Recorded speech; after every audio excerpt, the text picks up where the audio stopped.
Olá, meus caros, sejam todos muito bem-vindos a mais um conteúdo de energia solar da Intelbras. Eu me chamo Anelisa e hoje nós vamos ler juntos uma ficha técnica de um dos módulos da Intelbras de cima a baixo, para a gente falar de todos os pontos. A intenção não é ler sobre esse módulo propriamente dito, mas sim entender para que cada dado serve e como que eles impactam no meu projeto.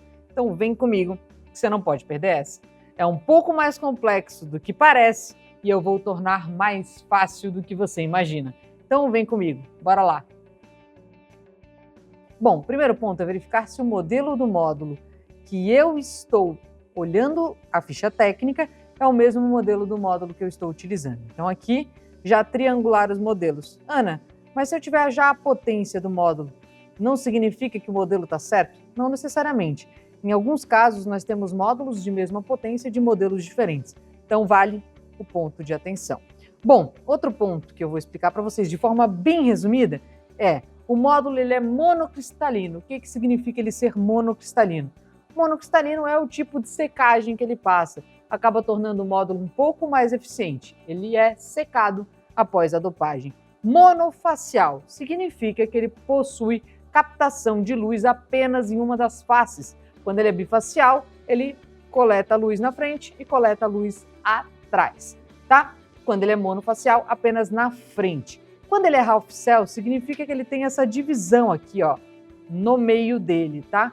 Essa divisão no meio dele implica que ele vai ter aí uma eficiência maior com relação ao sombreamento. Ao invés de ele perder 1/3 do módulo quando tem uma sombra, ele perde apenas 1/6, tá? Por conta do recorte aqui no meio, tá bom? Além disso, tem ali 144 células. Quem quiser, fique à vontade, já abre o datasheet aqui, pode contar. São 144, 6 aqui e 24 aqui, tá? 6 vezes 24, 144 células, totalizando uma potência de 550. Conforme essas células são configuradas, em série ou em paralelo, soma-se tensão ou corrente de cada célula e é o que gera a tensão e a corrente nominal desse módulo, que a gente vai ver um pouquinho mais aqui embaixo, tá? Bom, além disso, aqui na própria capa inicial, tem um ponto muito importante dos módulos, que é a eficiência desse módulo, tá? O quão eficiente ele é. Essa é a ferramenta, tá? Essa é a base, o dado de comparação para verificar se um módulo é melhor que o outro ou não. Quanto mais eficiente, melhor é o módulo, mais ele tem capacidade de converter a luz que ele recebe em energia elétrica. Você vê aqui, esse aqui, por exemplo, converte 21,30%. Nossa, Ana, que pouquinho! Não, esse é mais ou menos o nosso padrão de mercado. Bom, definido isso, nós vamos já passar direto aqui para os dados de performance em STC e NMOT. São testes com irradiações e temperaturas, condições diferentes, tá? STC é o dia ensolarado, lindo, fantástico, e NMOT é um dia um pouquinho mais dentro da realidade, com um pouquinho menos de radiação, tá bom? Com uma geração um pouquinho mais baixa. Ana, e por que eu tenho esses dois? O dia ensolarado e o dia mais comum? Porque eu preciso definir no meu inversor condições de limite máximo, ou seja, qual é o máximo de módulo que eu posso colocar nesse inversor? Qual é o máximo de fileiras de módulos que eu posso colocar nesse inversor? Então eu vou utilizar testes máximos, testes de STC. Quando eu for definir qual é o mínimo de módulos que eu preciso para partir o meu inversor, então eu vou utilizar o teste NMOT, porque eu preciso saber o mínimo. No mínimo eu tenho que ter isso aqui, para ele poder partir. Daqui para cima, o meu inversor funciona. Então, mínimos NMOT, máximos STC. Agora eu vou explicar para vocês o que significam os dados, tá bom? Potência máxima é a potência máxima nesse tipo de teste, tá? Então, a potência máxima desse módulo aqui, 550 watts. Tensão máxima de operação é a tensão do meu módulo quando ele estiver em operação, quando ele estiver operando. O nome já diz, ajuda bastante, tá? Então, quando o meu módulo estiver conectado no meu inversor e ligado, funcionando, essa é a tensão que vai ter no meu módulo, tá? Corrente máxima de operação, mesma situação, está conectado no inversor, operando, a corrente está circulando, eu tenho aqui a minha corrente máxima de operação. Lembrando que isso aqui é máximo para teste máximo. Se eu for definir qual é o mínimo que meu inversor precisa para partir, eu vou usar a tensão de operação de N-mot, tá? Porque ele precisa partir, então ele no mínimo tem que ter isso aqui. Ana, mas eu não entendi, o que tem a ver a tensão e a corrente com partir o inversor, atingir o máximo dele? Bom, quando eu conecto módulos em série, eu vou somando tensão e mantenho a mesma corrente. Quando eu conecto módulos em paralelo, tá? Fileiras em paralelo, eu mantenho a mesma tensão e vou somando as correntes. As configurações de tensão e corrente, comparando o módulo com o inversor, vão definir os meus limites máximos de quantidade de módulos por fileira e de quantidade de fileiras no meu inversor, tá? Então, esses dados são muito importantes para o dimensionamento elétrico do circuito, sendo dados de operação para dimensionamento de eficiência e partida mínima e dados de circuito aberto, tá? Por exemplo, a tensão de circuito aberto ou a corrente de curto-circuito para definir limites máximos no meu inversor. Vou dar um exemplo. Existe uma tensão máxima que o meu equipamento, meu inversor, suporta. Tá? A maioria dos inversores trifásicos da linha da Intelbras suportam 1.100 volts, tá? E eu vou utilizar a minha tensão de circuito aberto, essa tensão aqui, ó, para poder calcular a quantidade máxima de módulos que eu posso ter nesse equipamento. No caso de um inversor de 1.100 volts e uma tensão de circuito aberto de 49,8, 50 mais ou menos, eu vou poder colocar 22 módulos em série. No máximo. Lembrando que isso aqui é em casos de radiação, temperatura e pressão adequados, tá? Quando eu estiver no frio, essa tensão é ajustada com a temperatura. Conforme a temperatura baixa, essa tensão é ajustada. Eu vou mostrar para vocês ali no coeficiente de temperatura. Bom, Ana, você falou desses dados todos aí, mas que dado que eu realmente vou utilizar? Nós fizemos uma live recentemente, tá? Dimensionando e separando os módulos aí no inversor. E a gente fez todo esse cálculo de limitantes. Recomendo fortemente que você assista esse conteúdo, mas já vou dar uma prévia aqui, tá? Tensão máxima de operação nós utilizamos para dimensionar a partida do inversor, o mínimo que ele precisa ter, tá? Tem corrente máxima de operação, nós definimos para poder definir se o módulo suporta ou não suporta estar conectado com aquele inversor. E tensão de circuito aberto, nós utilizamos para definir o limite máximo de módulos que cabe no meu inversor, tá? O limite máximo por fileira. Lembrando que, quero deixar esse ponto de atenção, em alguns casos os inversores suportam até 13 amperes, por exemplo. Mas se a plataforma solar combinou esse módulo com o inversor, pode ficar tranquilo, foi conferido já pela nossa engenharia. Tendo o dimensionamento da plataforma, o inversor e o módulo se casam, tá? Sem problema nenhum. Bom, vamos partir então para as próximas especificações. Especificações mecânicas do meu módulo. Aqui eu tenho alguns dados de células, tá? E eu tenho um dado muito importante, que é a dimensão do módulo. Essa dimensão do módulo ela vai servir para mim calcular a área ocupada desse módulo, tá? Então, como é que eu vou conseguir instalar ele em altura, largura? Então, isso aqui é muito importante para saber se no telhado do seu cliente esse módulo vai caber, tá bom? Onde aqui nós temos altura, largura e profundidade, ou seja, a altura ali do módulo, tá? Serve para casar com os conectores também, muito importante. Aqui nós temos também o peso do módulo, que é muito utilizado pelos engenheiros civis e mecânicos para garantir que a estrutura vai suportar o peso desse módulo, tá? E esse ponto aqui é bem importante, eu vou deixar o vídeo aqui no final para vocês, tá? O comprimento do cabo. Se esse comprimento for menor do que a largura do meu módulo, eu não consigo utilizar conexão do tipo Leapfrog, que eu vou deixar aqui no final do vídeo para vocês assistirem, tá? Que é aquela conexão que pula um módulo e economiza cabo. Então, quando o comprimento do meu cabo é maior do que a largura do meu módulo, eu consigo fazer Leapfrog, tá? Então, isso aqui também é um dado bem importante.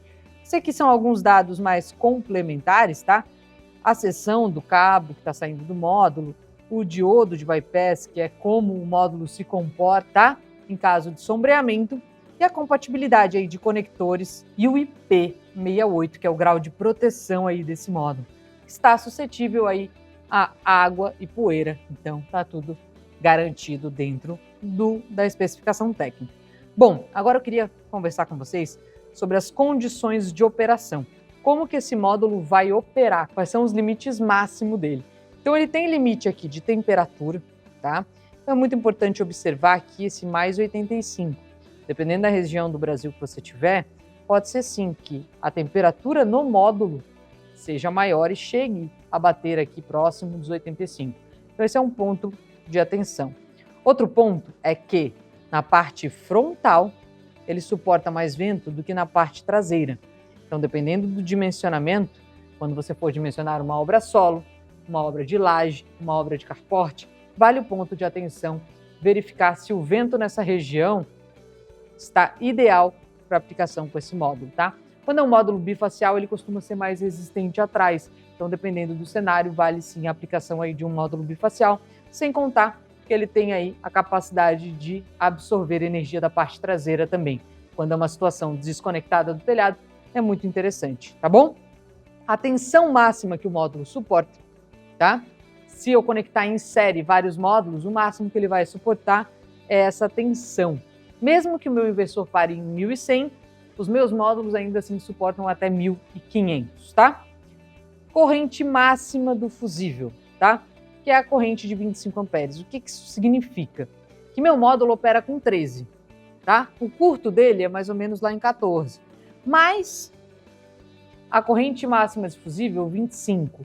Se eu conectar duas fileiras de módulos com quantidades diferentes, eu vou ter tensões diferentes, o que vai induzir uma corrente de uma fileira para outra. Uma fileira induzindo para outra, ele suporta, tá? Ele suporta 25, meu módulo tem 13, 14 em curto.